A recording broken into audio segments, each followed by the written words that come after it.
দর্শক news 24 international শুক্রবারের সাপ্তাহিক আয়োজন অন্যরকম সংবাদে আপনাদের স্বাগত জানাচ্ছি। সাথে আছে আমি পিঙ্কি সানোয়ার। স্লোভাকিয়ার ট্রেনজিন শহরে দ্বিতীয়বারের মতো অনুষ্ঠিত হয়ে গেল আকর্ষণীয় লাইট আর্ট ফেস্টিভ্যাল।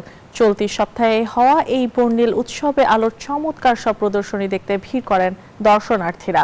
2026 সালে ইউরোপিয়ান ক্যাপিটাল অফ কালচার হিসেবে পরিচিত এই ছোট শহরটি আলো আর শব্দের জাদুকরী মিশেলে সেজেছিল। জাপান সহ বিভিন্ন দেশের শিল্পীরা তাদের নান্দনিক কাজ দিয়ে মুগ্ধ করেছেন উৎসব প্রেমীদের। পাহাড় ঘেরা শান্ত জনপদ ট্রেনচিনে বসেছিল দৃষ্টিনন্দন আলোর মেলা।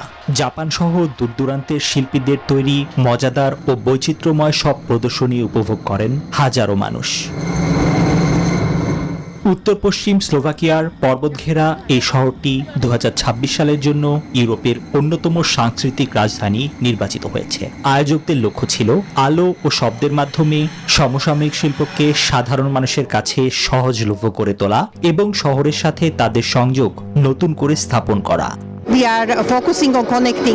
আমরা মূলত শব্দ ও আলোর এক অনন্য মেলবন্ধন তৈরির চেষ্টা করেছি, কারণ মানুষের সমসাময়িক এই শিল্পকে খুব সহজেই গ্রহণ করতে পারে। চেনা শহরকে এক নতুন রূপে আবিষ্কার করার দারুণ সুযোগ এটি। গত বছর প্রথম আয়োজনেই প্রায় 10,000 দর্শনার্থীর পদচারণায় মুখর হয়েছিল 55,000 মানুষের এই ছোট শহরটি। এবারও এই উৎসব ট্রেনচিনকে পরিণত করেছিল আনন্দের কেন্দ্রে। নিবির আমিন, নিউজ 24। বোমার আঘাতে শুধু মানুষ নয়, ক্ষত বিক্ষত হয়েছে ইরানের শত শত বছরের পুরনো প্রাসাদ, ঐতিহ্য, সংস্কৃতির নিদর্শন। তেহরানের ইউনেস্কো তালিকাভুক্ত গোলেস্তান প্রাসাদ এবং সাদাবাদ কমপ্লেক্স, ভাঙা কাচ, ধুলোমাখা সিংহাসনের ধ্বংস, সব কিছুই যেন অতীতের এক নিঃশব্দ আর্তনাদ বয়ে বেড়াচ্ছে, যেগুলো ইরানের সমৃদ্ধ সাংস্কৃতিক ঐতিহ্যের অংশ হিসাবে বিবেচিত হয়। এই ক্ষতি শুধু একটি দেশের নয়, পুরো বিশ্বের ইতিহাসের ক্ষয় বলে জানিয়েছেন দেশটির সরকার। ইরানের রাজধানী তেহরানের গোলেস্তান প্রাসাদ ও সাদাবাদ কমপ্লেক্সে যুদ্ধের ছাপ স্পষ্ট। শত শত বছরের ইতিহাস বহন করা দেয়ালে দেখা দিয়েছে ফাটল, কাঁচ ভেঙে পড়ে আছে মেঝেতে, প্লাস্টিক দিয়ে ঢাকা জানালা আর সতর্কতার সাইনবোর্ড যেন চেষ্টা করছে ইতিহাসকে আরেকটু সময় বাঁচিয়ে রাখতে। গোলেস্তান প্রাসাদের ভেতরে 350 বছরের পুরনো মার্বেল সিংহাসন তাকতে মারমারও ইসরায়েলের আগ্রাসন থেকে রক্ষা পায়নি। প্রাসাদের কর্মীরা জানান, এই স্থাপনাটি ফতে আল শার আমলের। এটি প্রাসাদের অন্যতম প্রাচীন অংশ। একই সঙ্গে 150 বছরের বেশি পুরনো হলক মিরর্সের ছাদের কাঁচও ভেঙে পড়েছে, যা ঐতিহাসিক কারুকাজের বড় ক্ষতি। তাকতে মারমার নামের মার্বেলের ঐতিহাসিক স্মৃতিস্তম্ভটি প্রায় 350 বছর ধরে সেখানে দাঁড়িয়ে আছে। তালারি আয়নে বা আয়না হলটির বয়স 150 বছরেরও বেশি। ভেঙে পড়েছে ঐতিহ্যের কারুকাজের বড় অংশ, যা বড় ক্ষতি হিসেবে বিবেচিত। ইস্পাহান শহরেরও একই দৃশ্য। ঐতিহাসিক নিদর্শনের অন্যতম স্থান গভর্নরের কার্যালয়ও এই হামলার হাত থেকে রেহাই পায়নি। ইস্পাহানের গভর্নর মেহেদি জামেলিজাদ জানান, এই প্রাসাদে প্রায় 22,000 দর্শনীয় স্থান রয়েছে, যার অনেকগুলো জাতীয় ও আন্তর্জাতিকভাবে স্বীকৃত ঐতিহ্য। ইস্পাহান শহর কেবল ইস্পাহান প্রদেশের অন্তর্ভুক্ত নয়, কিংবা ইস্পাহান মানুষের একারও নয়। এই শহর বিশ্বের উত্তরাধিকার। এই ঐতিহ্যকে সম্মান জানানো উচিত। ইরান সরকার এই ঘটনাকে আন্তর্জাতিক আইন ও সাংস্কৃতিক ঐতিহ্য সুরক্ষার নীতির লঙ্ঘন হিসেবে উল্লেখ করেছে। উদ্বেগ জানিয়েছে জাতিসংঘ শিক্ষা, বিজ্ঞান ও সংস্কৃতি সংস্থা ইউনেস্কো। চন্দ্রা, নিউজ 24। অবশেষে খুলল Los Angeles county Museum of আর্টের ডেভিড গেফেন গ্যালারি। 2 দশকের দীর্ঘ প্রতীক্ষার অবসান ঘটে উন্মোচিত হলো যুক্তরাষ্ট্রের এই শিল্প আঙ্গিনা। বিশাল প্রদর্শনীর স্থান, মনোরম পার্ক আর বিশ্বমানের সব শিল্পকর্মের সংগ্রহশালা নিয়ে সেজেছে নতুন এই গ্যালারি, যা জাদুঘরের ইতিহাসে যোগ করলো এক নতুন অধ্যায়। Los Angeles County Museum of Art সেজেছে নতুন রূপে। 2 দশকের পরিকল্পনার পর চালু হলো অত্যাধুনিক ডেভিড গ্যাফেন গ্যালারি। বিশাল প্রদর্শনী স্থান আর চোখ ধাঁধানো স্থাপত্যের পাশাপাশি থাকছে 3.5 একরের পার্ক। শিল্প সংগ্রাহকদের দীর্ঘদিনের দাবি পূরণ আর সাধারণ মানুষের জন্য শিল্পের দরজা আরও খুলে দিতেই এই আয়োজন। 19 এপ্রিল থেকে জনসাধারণের জন্য এই নতুন শিল্প ঠিকানা উন্মুক্ত। 1,10,000 বর্গফুটের বিশাল প্রদর্শনী স্থান জুড়েই থাকছে ব্ল্যাকমার্ক স্থায়ী আর অমূল্য সব সংগ্রহ।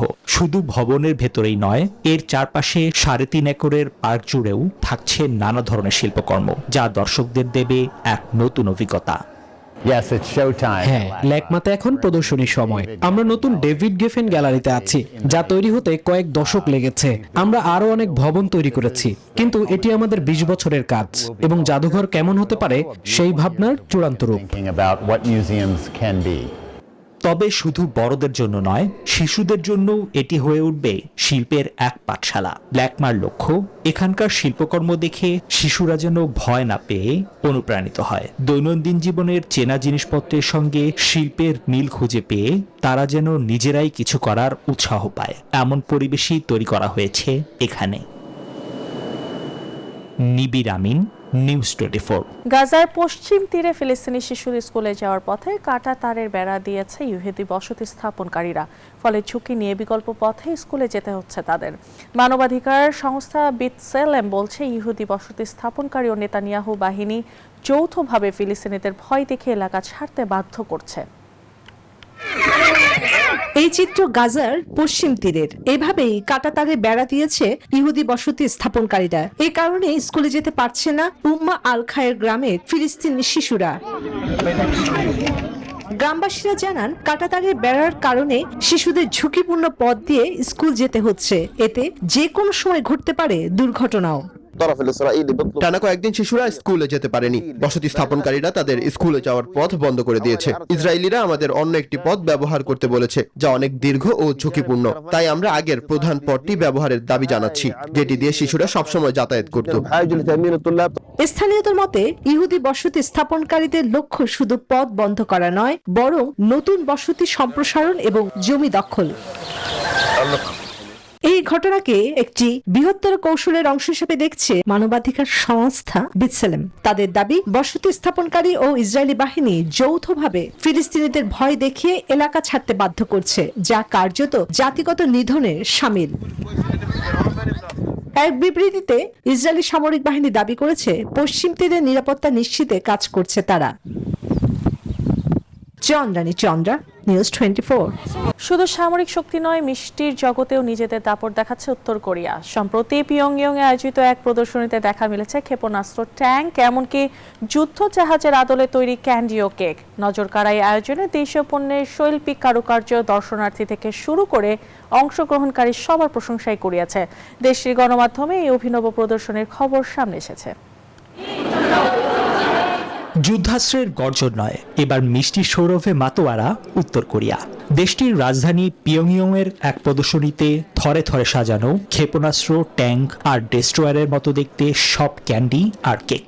ষষ্ঠবারের মতো আয়োজিত এই মিষ্টি ও বিস্কুট ভাস্কর্য প্রদর্শনী দেখতে ভিড় জমান সাধারণ মানুষ থেকে শুরু করে সরকারি কর্মকর্তারাও। প্রদর্শনীতে স্থান পায় শত শত মিষ্টি আর বিস্কুটের ভাস্কর্য, যার শৈল্পিক ছোঁয়ায় মুগ্ধ দর্শনার্থীরা। দেশটির বিভিন্ন সরকারি ক্যাটারিং সংস্থা ও খাদ্য প্রস্তুতকারক কারখানাগুলো এসব তৈরি করে। পুরো আয়োজন জুড়ে ছিল দেশীয় পণ্যের জয় জয়কার আর কারিগরদের সৃষ্টিশীলতার অনবদ্য প্রকাশ। আমরা আমাদের কাজগুলোতে সবজি এবং ফলকে হুবহু আসল জিনিসের মতো করে ফুটিয়ে তোলার দিকে মনোযোগ দিয়েছি। দর্শনার্থীরা বলছেন যে এগুলো আসল ফল থেকে আলাদা করা কঠিন। আমরা অনেক ইতিবাচক সাড়া পাচ্ছি। এই প্রদর্শনীর মাধ্যমে উত্তর কোরিয়া কেবল তাদের খাদ্য শিল্পের উন্নতি প্রদর্শন করেনি, বরং এর মাধ্যমে তাদের সামরিক শক্তির এক শৈল্পিক উপস্থাপনাও তুলে ধরেছে। অংশগ্রহণকারীরা মনে করছেন, আমদানিকৃত পণ্যের চেয়ে তাদের দেশীয় পণ্যের শৈল্পিক মান এখন অনেক উন্নত এবং ভবিষ্যতে এটিকে আরও এগিয়ে নিয়ে যাওয়ার জন্য প্রচেষ্টা চালাবেন তারা। নিবির আমিন, নিউজ 24। আর এই ছিল অন্যরকম সংবাদের আয়োজন। আরো খবর বিশ্লেষণ জানতে ভিজিট করুন www.news24bd.tv। ধন্যবাদ।